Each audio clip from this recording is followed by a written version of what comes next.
Nesse momento de reflexão, nesse momento tão especial que Deus preparou pra gente, ontem eu estava preparando esta reflexão, estava até dando uma aula de consolidação para os irmãos que vão batizar na minha igreja querida, que é a Igreja Missão Profética, e ontem eu estava falando sobre como a igreja nasceu, falando dos discípulos de Jesus, a escolha dos discípulos de Jesus. Você já reparou que quando Jesus escolheu os seus discípulos, o Senhor, é claro que Ele já conhece toda a nossa história, Ele não precisa nem te pedir o nosso CPF, nosso RG, o nosso currículo, mas você lê no texto que quando Ele estava escolhendo os seus discípulos, Ele passava por aldeias, passava por algumas regiões. Ele não pedia currículo, até porque Ele já sabia. Ele poderia ter escolhido pessoas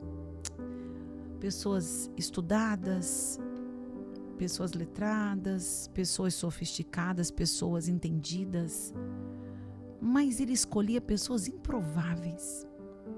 Ele escolhia pessoas que talvez nós não escolheríamos para andar com Ele.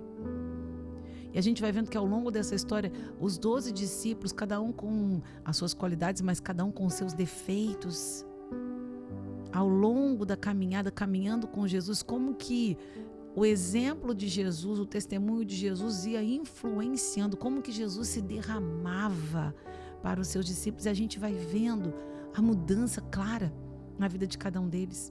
E eu vou falar rapidamente sobre um discípulo que eu gosto muito, que é Pedro. Eu vou começar essa palavra rápida, mas de trás para frente, como aquele filme que você assiste de trás para frente, no livro de Atos, capítulo 2, versículo 14, vários versículos aqui que a Bíblia versa, mas eu quero ler o versículo 41, que diz: de sorte que foram batizados os que de bom grado receberam a sua palavra, e naquele dia agregaram-se quase 3.000 almas. Sabe quem que eles estavam ouvindo? Eles estavam ouvindo Pedro. Pedro estava pregando, dizendo: arrependei-vos a cada um deles. Mais de 3.000 almas, Pedro pregando. Mas quem era Pedro? Você conhece a história de Pedro? Quando Jesus encontrou Pedro, ele estava pescando. Aquela história que todo mundo conhece, não conseguiu pegar peixe, daí o Senhor falou: joga do outro lado e tal. Pedro era improvável. Caminhando com Jesus, ele fez tantas coisas que talvez a gente já falasse: olha, fica por aqui, já deu. Mas Jesus tem um amor tão grande. A Bíblia diz que aquele que começou a boa obra, Ele vai nos aperfeiçoando até ser o dia perfeito. Pedro foi aquele que negou Jesus, você lembra? Andava com Jesus, amava Jesus e negou Jesus. Esse foi Pedro. Pedro foi aquele que é alterado, nervoso demais, esquentado, né? Tudo que é, vamos resolver isso aqui. Cortou a orelha de um soldado. Esse foi Pedro. Pedro que quando estava andando Jesus estava andando sobre as águas, é um fantasma. Ali mesmo, falei assim: que isso, um fantasma? Já cortava as relações ali, né? Não. Jesus vindo, ele já logo falou: o que está vindo? É um fantasma e tal. Aí o Senhor falou assim: sou eu. E ele falou: se for você, eu quero andar sobre as águas. Pedro ainda foi e afundou, né? Quando ele olhou para as águas, ele se distraiu, perdeu o foco, afundou. E o Senhor foi ali e o resgatou. Esse foi Pedro. Quantas coisas Pedro fez que talvez eu e você já íamos desistir ali. Essa pessoa não tem jeito. Essa pessoa não muda. Essa pessoa só apronta. Quanto mais eu oro, mais pior. Mas Jesus não olha pra gente dessa forma. Jesus tem um outro olhar. E é tão lindo que você vai vendo a transformação. Esse homem, quando Jesus morreu, ressuscitou, e o Senhor encontrou com ele lá naquela praia e falou com ele. Jesus estava ressuscitado, disse: Pedro, tu me amas? Ali Pedro já estava tendo a vida dele já tinha sido transformada, ele já tinha arrependido de tantas coisas, inclusive ter negado Jesus. Pedro, tu me amas? Amo, Jesus. Então apacenta as minhas ovelhas. E ele perguntou a Pedro: tu me amas? Então apacenta as minhas ovelhas, por 3 vezes. E aí eu vejo, imaginando Jesus falando com ele: Pedro, eu consigo ver você lá no futuro, tem mais de Deus em você do que você mesmo vê. Foi o que eu falei ontem aqui na reflexão. Tem muito mais de Deus em você do que você vê. Eu imagino Jesus falando: Pedro, eu vejo você pregando e mais de 3.000 almas aceitando Jesus. Pedro, eu vejo você, Pedro, caminhando e a sua sombra curando pessoas. Pedro, eu vejo você orando e morto sendo ressuscitado. Pedro, eu vejo você orando e pessoas deficientes sendo aí restauradas, curadas. Meu Deus, olha como que Jesus nos enxerga de uma maneira diferente. E quando você lê esse texto, Pedro sendo usado pelo Senhor, ele foi transformado. Então não desista de orar por quem você está aí buscando. Não desista de orar. Não viva por aquilo que você está vendo. Viva por aquilo que você crê. Crente vive assim, por aquilo que você crê. Se está piorando, intensifique as orações. Comece a olhar como Jesus olharia. Comece a ter misericórdia. Porque Pedro, quando foi para o templo da Porta Formosa, Pedro e João, tinha uma pessoa aleijado ali. E a Bíblia diz o quê?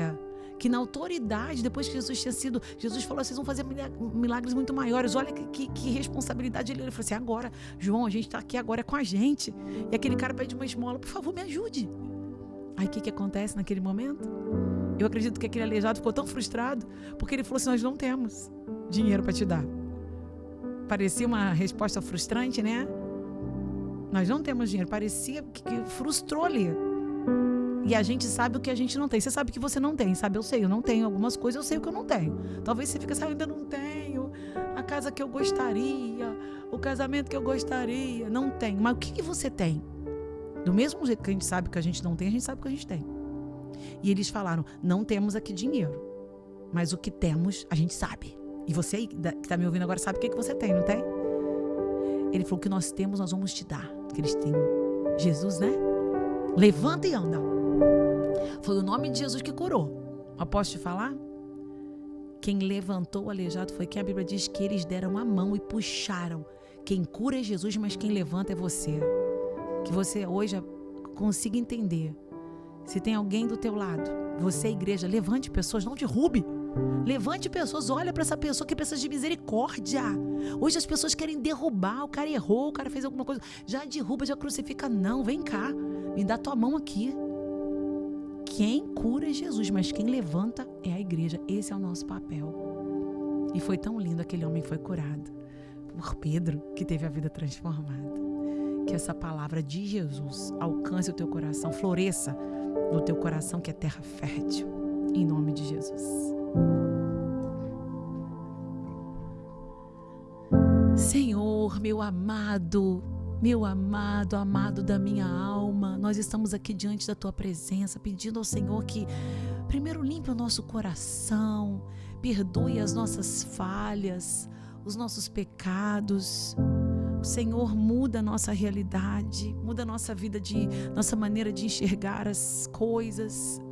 Eu quero te pedir nessa manhã tão linda de quinta-feira, meu Deus, eu quero pedir, porque tem tantas pessoas sofrendo, cada uma com um problema, porque esse mundo tem tanta aflição, cada uma com um desespero, com algo que precisa resolver e às vezes não consegue enxergar uma saída.